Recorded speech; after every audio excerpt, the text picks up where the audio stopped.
Shalom, friends. Scott here. I wanted to take a moment to reflect and share some thoughts on the COVID 19 lockdown since it will be a year from tomorrow, March 13th, since President Trump declared COVID 19 a national emergency and the entire nation was locked down. And so it's been a year since that time. And, if you remember initially, it was only going to be for a few weeks or 2 weeks, but then, it ended up being this long and still going. So this video is specifically about the lockdown zone. I just want to share some thoughts, some reflections, and before I do, just some disclaimers, okay? Number one, I can't touch on every sphere the lockdowns how has it affected everything, of course, because I don't know everything. But, there's just not enough time either. It would be impossible to touch on everything the lockdowns has affected. And two, I'll try to make this video not about politics at all, but, it's kind of hard not to politicize everything or have everyone politicize something you say. So first, before I share my thoughts, obviously, my prayers, my thoughts are with those who have lost family, friends, people they know to the pandemic, to COVID-19. My prayers, and for those that are still grieving. So, I know I lost friends. I lost people I know. So, I don't want to talk about COVID-19 and the lockdowns and not mention that. So, here are my thoughts and my reflections. Okay, my first reflection and thought on the lockdowns is not back to normal. And what do I mean by that?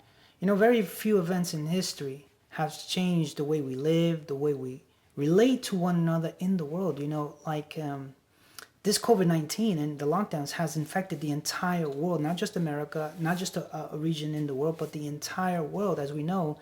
And, COVID-19 reminds me a lot of 9/11 and how 9/11 and the tragic events that happened that day infected the entire world and changed the way we live and relate to one another. So when I say not back to normal, what do I mean? What do I mean by that? I understand restrictions are now being loosened and things are opening up, public spaces are becoming more accessible. I understand that, and we are longing to return to a sense of normalcy. I understand that, but can I just burst that bubble a little bit and say that things are never going to go back to the way they once were, ever. Especially if our liberties and our freedoms are going to be taken away or will be taken away, and because of the pandemic, because of the lockdown. So I think the sooner we accept the reality that things will never be the same, I think the better off we'll be and the more prepared we'll be for what's ahead. Okay, my next reflection and thought on COVID-19 and the lockdowns, and I think many will agree with me on this one, is that the importance of in-person relationships and friendships. You ever hear the old adage that goes, you never know what you have until you lose it. Well, I think we've all gotten a taste of what it feels like not to be able to gather with family, with friends, with colleagues, and just have the ability to go out and hang out and at our own discretion. And not only that, but to share in special moments like weddings and birthdays and anniversaries, and also not be able to grieve with someone and be there for someone when they're going through a tough time. I know people who died during the pandemic and you couldn't go to a funeral home and pay your last respects because of it, and I think it just really hit home, the ability to have in-person meetings. And while I'm glad and grateful for technology, Zoom and Skype and Teams and things like that, it should serve as a reminder for us that nothing replaces in-person meetings and being able to touch someone's hand, look in someone's eye, and have that connection, that special connection that you have when you actually are with a person or with people that you care about and know. So this should serve as a good reminder, and that we should value those things. So that's my second reflection and thought. Okay, so this is my last thought, and this is mostly geared towards believers. And this is not a reflection so much on the pandemic, but it's a thought on the lockdowns and the pandemic for what's ahead. So I believe this is the dawning of a new day for the body of Messiah. Much like Noah. And you know that Noah was in the ark for a year. You know, it rained and poured on the earth for 40 days and 40 nights, and the flood and everything with that. But he was in the ark for a year. But when the time was up, he opened the door to the ark, and he stepped out. And what did he step out into? He stepped out into a new beginning, a new world, a new reality.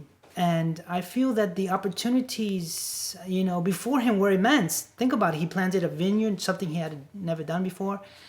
And I feel the same thing for us now, the body of Yeshua. The opportunities before us are immense. Opportunities for new ministries, new callings, new initiatives, new worship, new songs, new things in God.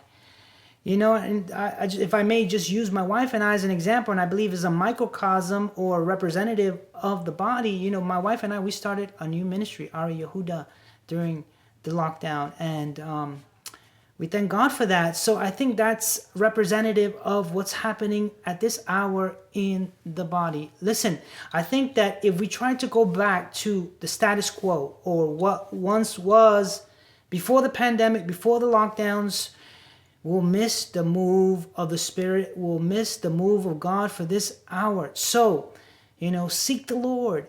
Seek His Spirit, and may He lead you and guide you. Noah stepped out of the ark, and what's the first thing he did?